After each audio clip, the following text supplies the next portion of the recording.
Rain pounds against the city's concrete veins like the heartbeat of a world that has forgotten how to love. The cemetery is silent except for the thunder above, deep, distant, and cruel. A woman stands there, her black coat clinging to her like a second skin, her face calm, her eyes burning. Beneath the lilies she carries lies a gun, the same one that ended her father's life, and the same one she plans to use to end another. Her name is Elena Moretti. But the woman standing here isn't the same girl who once laughed in her father's arms.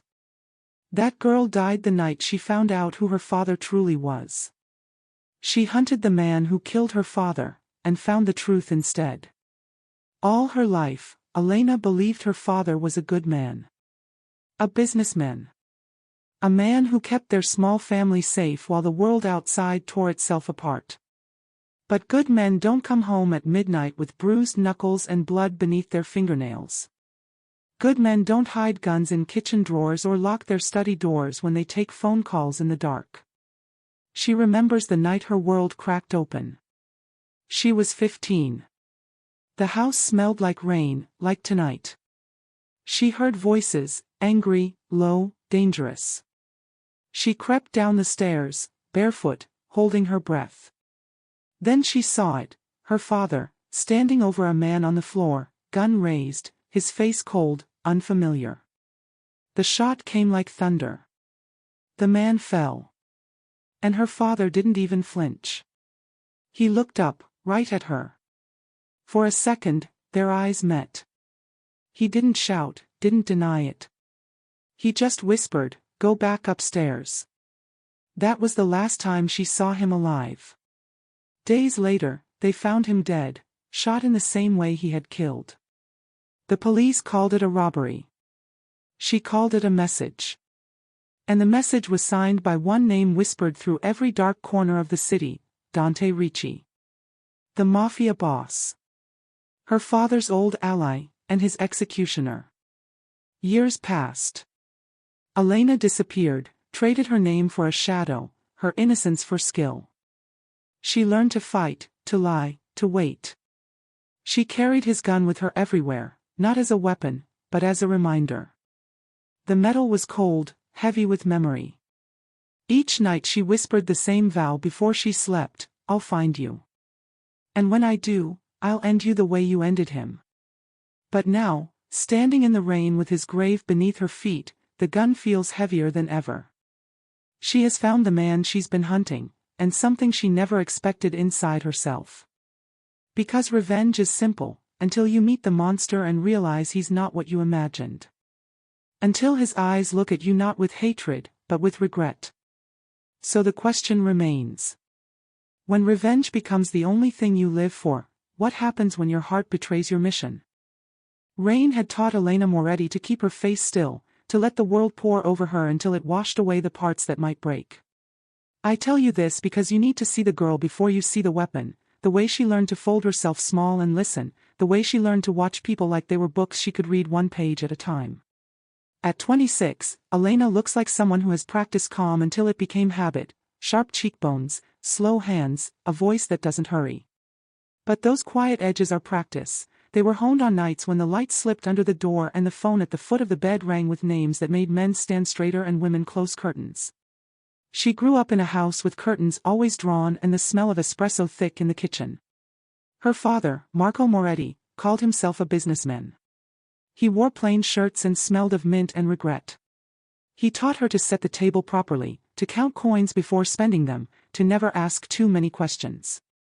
He taught her discipline as if it were a language, and she learned it with the obedient, hungry eagerness of a child who thinks learning is love. But Marco's truth lived behind a different door. He was a contract killer for the syndicate, a man whose hands could be as tender as they were fatal. He kept that life tucked away in late-night phone calls, in the locked study, in the way his eyes sometimes went somewhere she could not follow. When she was 15 she saw what everyone else wanted to believe did not happen, she saw him kill. She remembers the angle of the light, how the leather on the armchair caught the reflection of the gun, how the man on the floor did not beg but lay there like a thing finally resting. She remembers her father standing over him and speaking to the empty room as if he were apologizing to a ghost. For a second their eyes met, the kind of look that moved through a family like a comet, and then he told her to go back upstairs. She obeyed, because obedience is the first armor a child learns to wear. A few days later Marco was dead, shot in the same way he had shot another. The police called it a robbery gone wrong. Elena called it theater and left the script. She knew the name whispered in corners, Dante Ricci. Dante, the rise, the new boss with an old hunger. Dante, whose suit smelled of power and whose laugh was a private thing. The rumor was neat and cruel: he pulled the trigger on her father. She believed it because belief stitched a neat aimpoint onto her grief. Belief made a plan possible. So she vanished. Not because she wanted to disappear from memory, but because revenge requires a long blindness, the kind only time can cultivate. Elena traded her name for a dozen others, each one a small lie that taught her a different skill. She worked late in kitchens slicing meat until her hands could hold knives as if born to them. She ran until the ache in her lungs felt familiar, until speed was a meditation. She learned to read maps and faces and ledger books, languages that smelled of grease and money. She learned to drive without looking at the road, to study people so she could guess who they loved and who they feared. She practiced silence until it became a tool sharper than any blade. When the world finally knew her again, it knew her as Lena Voss, measured, efficient, the kind of woman you would trust to carry a message or hide a name. She stepped into Dante Ricci's orbit like smoke, insubstantial until it smelled of inevitability.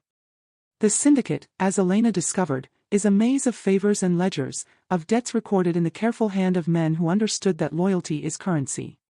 She entered through small doors: bookkeeping, logistics, errands that allowed her to see without being seen.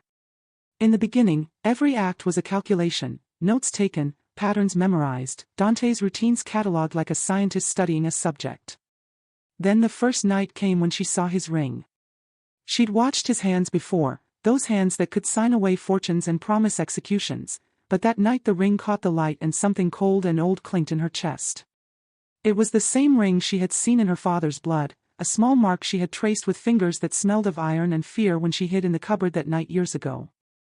The sight of it was a pinprick that widened into a country of certainty. Her mission, which had been a map with many possible routes, snapped into place: infiltrate, gain trust, and kill him from within. And yet, as she moved closer to him, she found unexpected things lodged in the spaces between his actions. Dante Ricci was not the cartoon of cruelty she had painted for herself in lonely nights. He was quiet where other men were loud, economical with words as if saving them to use only where they mattered, and there was a gentleness in the way he listened to people who had nothing to offer him. He never laughed loudly; when he allowed something like a smile, it seemed to come from memory. There were places where he looked at the world as if he were reading a long, sad book he could not close. Elena noticed the small kindnesses: how he would pause a moment to steady a trembling subordinate's hand, how he visited graves in slow, private rituals, how he kept a photograph of someone, she could not yet be sure who, under lock and key. Each observation chipped away at the iron-sculpted image of an enemy in her mind. The closer she moved, the more the lines blurred between hunter and human, between mission and curiosity. Behind Dante's calm she began to glimpse complicating truths, and Elena realized that the story she had grown up on, the one with neat villains and tidy revenge, might not be the whole story at all. Elena moved through Dante's world the way a shadow moves through a room, quiet, careful, almost invisible until you looked too closely and then it was impossible not to see. I watched her learn the rules that held the syndicate together, the small, cruel courtesies that kept men in line, the nods that meant favor, the silence that meant death, the careful ledger entries that turned favors into obligations. She started in the margins, filing, scheduling, delivering envelopes whose contents she never allowed herself to read more than at arm's length, because that was how you get close without sounding the alarm. It was in those margins she learned to read faces, to know when a man pretended to listen and when he actually heard. Little by little, she pushed. A misfiled invoice here, a corrected schedule there, a question that seemed innocent but opened a door. Dante noticed. Men like Dante do not miss small things, they collect them. He watched her the way a tide watches a stone it will eventually shape. When he took her on as his assistant, it was a small victory and a deeper danger. She felt something like triumph and something like a cold slipping under her ribs. Being his assistant meant answers. It meant a seat at tables she had only passed in the dark. It meant his calendar, his confidences, his private notes. It meant a voice on the phone at 3 in the morning asking her to find a file no one else could. It meant that, sometimes, he would hand her a cigarette, sit across from her, and ask questions about small things, her childhood, books she had read, the taste of coffee she liked, and she would answer with as little as possible. Those moments were tests. He watched not just what she did, but how she did it. He watched whether she flinched when a shipment failed, whether she hesitated when a man's name was mentioned, and how quickly she smiled when a story needed smoothing over. Each mission he sent her on was a step further into the web he had built. He sent her to collect a debt from a foreman who wore fear like a second skin. She walked into his office with the careful smile of someone who knows how to be believed, and she left with the ledger balanced and the foreman's respect. He sent her to oversee the transfer of a quiet man across a border. She organized the route, the papers, the men who would pretend not to look, and the man arrived where he needed to arrive without questions. Every success made Dante trust her more. Every trust tightened the noose she had come to place around him. And yet, the more she proved her loyalty, the less her anger felt like a clear instrument and more like an argument between two voices inside her chest. There were times when she sat across from Dante after a long day and watched him peel an orange with slow, exact movements as if the ritual steadied him. He spoke in a low voice about things that had nothing to do with blood, an old song he remembered from childhood, a woman who once taught him to read, the way rain smelled on a dry street, and Elena realized, with a disorienting jolt, that the man who commanded men to die had a private tenderness that did not match the story she'd rehearsed. She learned, against her will, to notice the small mercies, how he paused before giving a punishment, how he sometimes paid a widow's bills quietly, how he stood under a streetlight and seemed to argue with himself before making a choice. The day she followed him to the cemetery, something in her tightened and then broke open. She had been careful, of course. She knew his habits, his car, the manner in which he liked to walk alone when his thoughts needed company. She kept to the shadows until he stood before a grave that the city had forgotten, and she watched him fold his hands as if in prayer. When he touched the stone, his fingers trembled. He spoke the name like an apology, his lips barely moving. Elena felt the world tip under her feet because the grave was not of a stranger. It was the grave of Marco Moretti. She had seen Dante at many tables and many meetings, but she had never expected to see him on his knees. The sight of him there, grief small and private, sorrow that belonged to no one but him, did something like a wound and a salve at once. She wanted to confront him in that place, to fling her accusation like a fist, to hear him deny it and to watch him crumble. But she did not approach. She watched, and in watching she learned a dangerous truth: people are rarely the monsters made of single acts. They are complicated, layered. She tried to square that image of Dante mourning with the one she had painted in her mind for years, the killer who had taken her father. The two images did not fit neatly together, and that misfit gnawed at her. Her rage, which had been a steady lodestar, wavered like a light in a storm. Questions crept in where certainties used to live. Why would the man who had, according to every whispered rumor, killed Marco Moretti visit his grave every week? Why mourn a man he had destroyed? The possibility that Dante had loved Marco, or had loved him in whatever brutal way men of that world call love, made her stomach turn. If Dante had once protected Marco, or if he had failed him and carried the weight of that failure, then the narrative she had built, one of clean revenge, began to unravel. The more she observed, the more she felt the slow pull of something that felt perilously like empathy. Yet the old voice, the one that had fueled years of training, was still there, whispering in the dark, "You swore. You planned. You will not be soft." She held both voices like a map with two impossible destinations. She spent long nights awake, turning the map over, trying to find the road that led to truth rather than to the comfort of a neat ending. Then, in the quiet of a late evening when Dante had left the office and the city's noise had reduced to distant drips from the gutters, Elena opened a drawer she had never had reason to open before. Inside were papers, neat and folded, a ledger that kept names not in ink but in small shorthand that said more than numbers ever could. She read and found a page marked with her father's name and beside it, a notation that pointed to an order placed not by Dante, but by someone higher, someone who had reasons to rearrange the chessboard. The ledger suggested her father's death had been approved from within the organization, a decision made in a room where faces hid behind prestige and dates. the realization landed like a punch. Her plan, which had been a straight line for so long, became a knot. If Dante had not ordered Marco's death, then who had? And if not him, what did that make her mission now? Betrayal, she discovered, was not always a single blade. Sometimes it was a roomful of knives with the same fingerprints on them. The crossroads loomed. Elena felt the earth shift under her feet. She had to choose which voice to follow, the cold, disciplined echo of her father's lessons that demanded justice, or the new, baffling whisper that suggested the world was more tangled than she had imagined. Either road promised loss. Either road could end in her death. She closed the ledger and slid it back into the drawer with trembling hands, knowing that the truth she had found was not an answer but an invitation, to dig deeper, to risk more, to face a choice that would change her until the lines of her life were no longer just revenge but something rawer and more dangerous, the possibility of understanding. There are nights you remember like a single photograph blown up until you can see every grain of dust on the table. This is one of those nights, the kind where the light is thin and everyone's gestures are louder than they should be. Dante invited her to his study saying it was urgent, and Elena went because she had learned to accept the little summons that meant more than paperwork.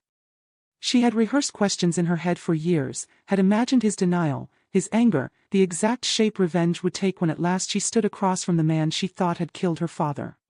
But the room was small and smelled of old paper and the city after rain, and Dante sat behind his desk like a man who had been made to wait for something he already knew. He did not stand when she entered. He did not close the door. For a long moment he simply looked at her, and the look was patient and terrible all at once. "You wear your past like armor," he said quietly, as if noting an observation rather than issuing a threat. Elena's fingers curled involuntarily at her side. She had been 1,000 steps ahead of this conversation, but she had not prepared for the softness in his voice. "You have the right to hate me," he continued. "But first you deserve the truth." What followed was not the dramatic confession she had dreamed of, it was a steady, ordinary spilling of details like one man returning coins to another. Dante told her about Marco, not the myth she had constructed, not the villain of Whispers, but the man who had once been his partner. They had been young together, breathing in the same smoke-filled rooms, sharing the same jokes about impossible things. Dante spoke of long nights cataloging debts, of Marco's laugh when something absurd happened, of a face that softened at the sight of his daughter. He admitted, with a slow, visible ache, that Marco had betrayed the syndicate. But the betrayal, Dante said, was not born of cruelty. It was born of fear and love. Marco had learned there were names on a list, names that, if followed, would lead to Elena. He had chosen to steer himself into danger to pull her away from it. Dante's hands trembled when he said it. "He thought he could buy you a life," Dante said. "He thought he could pay enough favors to build you a safe house from the kind of men we were. He was wrong." Elena listened and felt the ground underneath the story shift. The neat, black-and-white script with its villain and hero dissolved into a messy confession of loyalty, fear, and failure. Dante told her he had tried to stop the order. He had argued with those who held the knives, he had dragged his hands through the ledger hoping the ink would scrub the command away. But power in their world is not undone by argument. Orders had been given in rooms where faces wore good suits and polite smiles, where someone had decided the cost of mercy was too high. The name he repeated, not as a whisper but as a fact, was Luciano Greco. Luciano, the underboss who carried hunger in his jaw and suspicion in his eyes, had the most to gain from Marco's removal. Dante confessed that Luciano had been ruthless then as he was now, and that he had pulled the trigger himself that night. Hearing Luciano named felt like someone opening a window you hadn't known was nailed shut. It explained the suddenness of Marco's death, the precision, the coldness. But the confession did more than name a killer. Dante told Elena why he had kept silent about it for so long. "I knew what you would become," he said, leaning forward so his words filled the thin space between them. "I knew you would hunt. I knew you would learn to kill. And if I had told you, I thought you would not stop until there was nothing left of you." He said it with a kind of brutal tenderness that made Elena's teeth ache. He had kept the truth to protect her, which was a paradox she had not considered. He had protected her by lying. He had protected her by allowing her to believe the enemy was a simple shape she could aim at. For a moment, Elena could not breathe. The mosaic of her life, the training, the vanishings, the whispered plans rehearsed against mirrors, unsettled into a new, stranger image, a father who had tried to save her by betraying the very world that would have destroyed her, and a man who had loved that father enough to mourn him in secret and to carry his burden as if it were his own. Anger did not evaporate, it rearranged itself. The voice that had been her compass, the one that had kept her safe through beatings and cold apartments and nights with no name, now clashed with another voice, thin and unexpected, that asked whether killing the man who had failed her father would make anything better. Dante's confession also revealed another, more urgent thing: Luciano was not merely a rival. He was active, he was hungry, and he had arranged Marco's death as a message, a consolidation of power. If Luciano had been the hand that pulled the trigger, he had reasons to cut further, to be merciless with anyone who might unsettle his control. Dante's reason for silence was no longer just pity, it was strategy and fear. He kept secrets because the truth could incite a war that would swallow Elena whole. The room seemed to tilt. Elena remembered the ledger she had found in his office, the notation that had made her pause and then search deeper. She had uncovered the sign of a conspiracy, but she had not yet seen the hand that wielded it. Now she saw it. The betrayal was not an individual act but a shape of power with too many fingers. Elena wondered, with a clarity that felt like cold iron, how many people in that room of knives knew the truth and chose silence for their own reasons.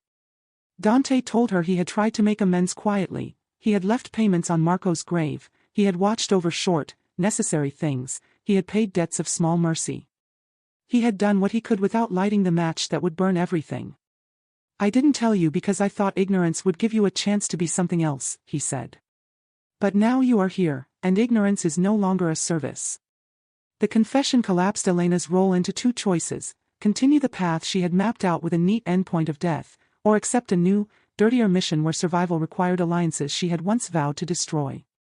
She sat very still and felt the old voice, her father's voice, her training, say, "Finish it.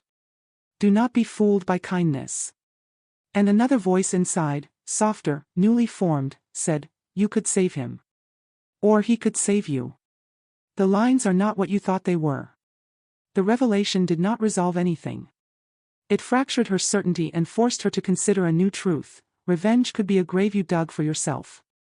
If Luciano had been the architect of her father's death, then her fight was not against Dante.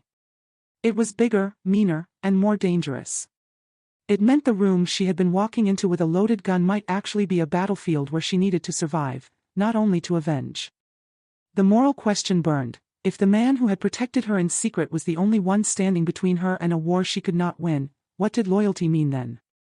Elena left Dante's study with a head full of names and a heart that felt like it had been rearranged. The map she had carried for years was gone, in its place lay a new, sudden geography of alliances and betrayals. Her mission, once a single arrow, had become many possible paths, some leading to death, others to a form of protection she had not allowed herself to imagine. She had wanted to end a life, but she had been given a choice that might save more than one. The docks smelled like iron and salt and a sky burned the color of old wounds. I tell you this because the setting matters: the place where choices harden into consequences is never soft. Luciano chose the docks for a reason: open space, few witnesses, easy escape routes. It was a theater for violence he understood, and he wanted his message delivered in plain sight. Elena arrived as if she belonged. She moved with the economy of someone who had rehearsed every step and every lie. She wore the name Lena Voss like armor, but that armor had a seam, and under the seam she still carried the weight of a girl who had watched her father die. The night Luciano, found out who she was, it unraveled fast and clean. Someone in the lower ranks recognized the way she flinched when a certain phrase was used, the way she paused at the mention of Marco's death. Perhaps it was a careless joke, a slip of a ledger, a man who hoped to climb by delivering a secret. Whatever the spark, Luciano grasped at it like a shark smelling blood and he moved. He sealed the office doors, wrote orders that smelled like iron, and set the trap. I watched Elena get the call, a single number she recognized and a voice that no longer pretended to be kind. Luciano's words were polite as a closed fist: bring Dante to the docks. Or he dies where he stands. Bring Lena too. Make it clean. For a moment, Elena's face was a photograph in which sound had failed. She thought, perhaps, of every plan she had made, of every rehearsal with a gun that had never quite met the moment it aimed for. Then something older, deeper than planning, shifted. The mission she had been carrying like a compass point, revenge, wavered and fell out of her hand. She thought of the man who had sat across from her and confessed in a voice that broke only once, the man who had kept Marco's secret and had mourned him alone. She thought of the ledger and the names and how Luciano's hand reached farther than anyone expected. The choice in that instant was raw and brutal: let Dante die to finalize the revenge that had shaped her years, or step into the fire and try to save the man who had been the closest thing to a protector she had ever known. Elena moved toward the dock not as an avenger but as a decision. She would not let Dante die if she could help it, not because she had forgiven him, but because the map of her life now included others she could not abandon. The dock was a long stretch where cranes slouched like asleep beasts and shipping containers made a canyon of shadow. Luciano stood near the edge with men like stone around him, his face a mask that had been carved with patience. Dante arrived in a black car that exhaled steam and grief, and he stepped out thinking he had the upper hand. He did not. He had the look of a man who had prepared for many things but had not imagined this degree of treachery. Elena watched him, heart beating a rhythm that was no longer about revenge but about keeping something fragile from shattering. She could see the planning in Luciano's eyes, the trap set to force a choice, his hand already on the cord that would make the night break into chaos. Then the moment became electric. Luciano nodded, a small motion, and the world opened. Men moved like crows, silhouettes against the burning sky. Shots cracked out, sharp as branch breaks. Elena dove instinctively, feeling the burn of a bullet that missed and the sting of gravel that bit her palms. She saw Dante stagger as a round took him in the shoulder. For a second she tasted copper and remembered a smaller child tasting fear for the first time. She did not register the pain, she registered the decision. Elena leapt across a crate between two men, sliding into a motion that had been practiced in nights of shadow and small rooms. She threw herself at the nearest shooter, disarming, rolling, and pulling the man's gun away. The fight blurred into a choreography of training, one punch, a sweep, a shove against cold metal. And then Luciano himself moved, close, fast, furious.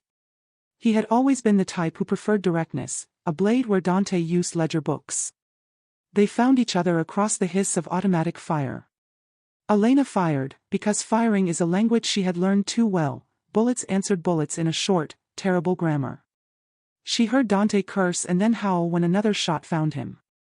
The line between protection and revenge thinned to nothing as Elena stepped between Dante and a man who had a rifle trained on him. The bullet that hit her came from the side she had not seen, the angle of betrayal like a cold blade through muscle. It took her in the ribs, and she went down like folding paper. For a moment the world compressed, sound, color, the taste of salt. Blood leaked warm and quick beneath her hand as she tried to push herself up. She saw Dante's face move toward her, his mask of control breaking into something raw and human. He grabbed her, somehow older and smaller at once, and held her as the men around them scrambled.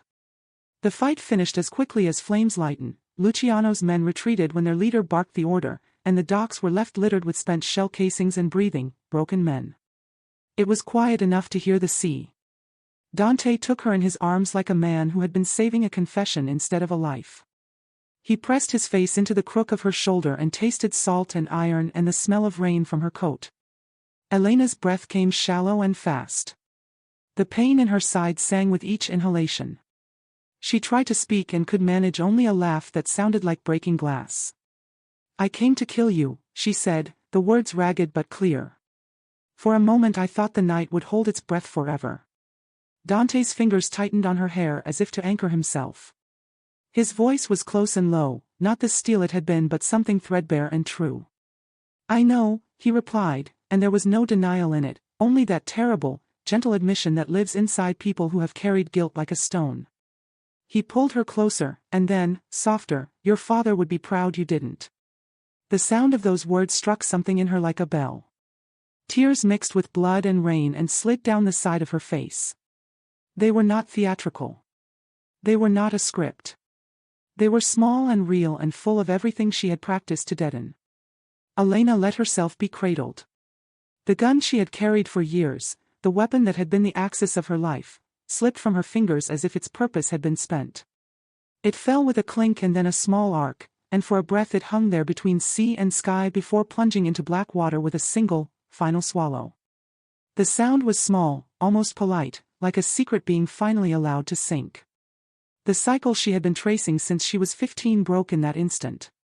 Not with fireworks or catharsis, but with a quiet that allowed new things in, the possibility of mercy, the fragility of human mistakes, the cost of carrying a lifetime's aim. Dante held her until the medics came, until her vision blurred and the dock lights looked like distant stars. In his arms she felt the complicated truth of what she had chosen, that protection can be a form of love, that vengeance is not always justice, and that sometimes survival asks you to become what you once swore to destroy. She had saved him. She had saved herself, in a way she hadn't known possible. And when at last she let her eyes close, it was on a face showing more than power or pride. It showed a man who might one day be more than the sum of his sins, and a woman who had learned that the last shot need not be the only answer. Months later, the world felt like someone had turned the volume down. The city was still there, its teeth, its bright annoyances, but the roar that had followed Elena for a decade had quieted into a distant hum. She woke in a safe house that smelled of lemon and clean sheets, which felt oddly obscene after nights spent in cars and under bridges and in rooms where the light never quite trusted you. The wound in her side had healed with the jagged patience of something that refuses to be erased. The scar was a pale line, a private geography she traced with a fingertip sometimes when the house was too silent. Dante had survived. He had survived in ways people survive when they are stubborn enough or guilty enough to stay alive. He had been stitched and tended, and then, slowly, he had stepped back into the world with the limp of a man who had given up something to keep breathing. But he had also disappeared. He left his name the way a man leaves a river, the path still there but the water moved elsewhere. The organization that had been a city within a city folded the way old maps do, creased, then put away. Men who had thought themselves invincible now kept their heads down or fled into small, careful lives. Luciano was dead. Everyone in the corners of the world that obeyed the old rules knew that, and the men he had commanded had been left with debts they could not pay in honors. Elena spent weeks watching the way sunlight moved through the safe house windows and counting the small mercies, hot coffee that did not taste like fear, mornings that did not begin with the sound of running. She read books she had told herself she would read when the revenge was finished, and some afternoons she would fall asleep with a book on her chest and wake with its spine warm against her pulse. The life of a woman who had been trained not to feel much at all felt strange when feeling crept back in like damp. She found herself thinking of small things, the particular angle at which her father used to slice bread, the joke he told badly and laughed at, the way he hummed under his breath while reading. Memory is traitorous like that, it fills corners with light you forgot existed. When she went back to the cemetery, it was not a triumphant march. It was a worn, humble walk, the kind a person makes when they have slept badly for many nights and finally decide to stand. The rain that day was gentle, not vengeful, the kind that wipes dust rather than hammers it. Marco Moretti's stone was the same as it had always been, simple, with dates and letters that marked a life with the bluntness of a ledger. She stood there a long time, watching the circling of birds, listening to a city that no longer seemed designed around threats. Elena carried the last remaining symbol of the life she had planned, the gun she'd trained with, polished with a religious patience, wrapped now in a handkerchief that smelled faintly of her mother's perfume. She had planned 1,000 outcomes for this walk, to shoot the gun into the sky like a benediction, to bury it with her father, to drop it into a canal and let it go, to hold it and remember the feel of a hand that would never be hers again. Standing before the stone, she did none of those theatrical things. Instead she knelt and set the gun down gently, as if laying a child to rest. The metal made a small, polite clink on the wet ground. She spoke aloud, though no one was there to account for her words. "You taught me to be strong, Papa," she whispered. "But strength isn't killing, it's forgiving." The sentence felt like it was borrowed from a future she had only just learned to imagine. Forgiveness was not a sudden hand extended, it was a long, careful unlearning of the notion that every injury required a mirror wound. Forgiving did not mean forgetting.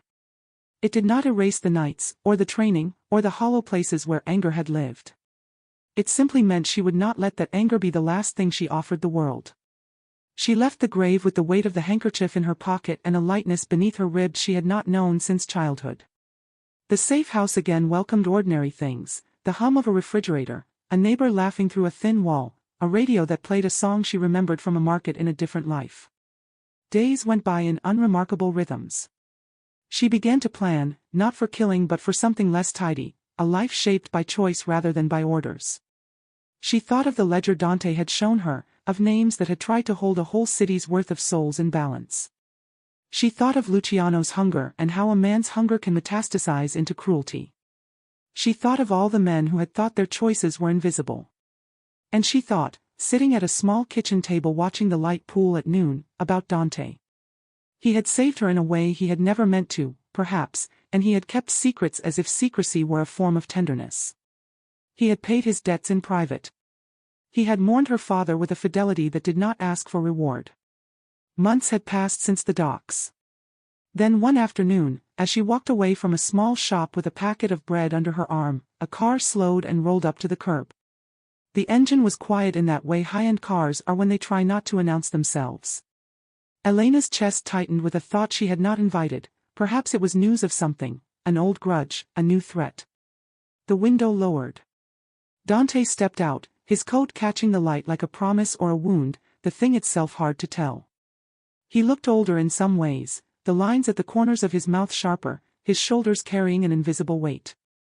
In other ways he looked the same, precise, steady, a man who had learned to keep his storms internal. They stood a small distance apart, a road's width, perhaps 10 steps, the kind of space that measures the gap between possible lives. For a beat, silence hung between them like a thin film. Neither spoke. The world around them carried on, a dog barked somewhere, a child's laugh skittered down the street, a car passed with an old song leaking out its windows. Their eyes met and, in that exchange, 1,000 unsaid things passed like brief shadows, the ledger, the docks, the confession, the grave, the gun slipping into black water. It was not a reunion nor a parting, only two people assessing what kind of future two people could have after such things. Elena thought of how easily stories reduce complex lives into headlines. She thought of how small and difficult real choices are. She did not know if love could grow from the soil of vengeance. Maybe love would bloom there, strange and stubborn, or maybe it would be another lie told in the dark to make living bearable. There was no neat resolution given to her. That is the honesty of the rest. They did not rush toward each other, nor did they turn away. They simply stood, held the silence between them, and in that pause the camera, if there were one, would linger on the distance, the small map of steps they would have to navigate if they chose to cross it. The question remained, not as a demand but as a weight: can love be born from vengeance, or is it just another kind of lie? The answer, if there was one, belonged to the slow work of living, to the daily choices that no one else could make for them. Elena walked away first, the sound of her feet soft on the pavement, and Dante watched until the shape of her coat was swallowed by the street. The scene closed not with fireworks but with a quiet that allowed room for future mistakes and for the possibility, however fragile, of something like redemption. The screen fades to black. Sometimes justice isn't about pulling the trigger. It's about learning when to let it go. If this story made you question what justice really means, is it revenge or forgiveness? Share your thoughts below. What would you have done in Elena's place? Would you have chosen the bullet or mercy? Subscribe to CineVerse for more stories where love hides in the shadows of crime. Where loyalty bleeds into betrayal. And where vengeance becomes the most dangerous kind of love.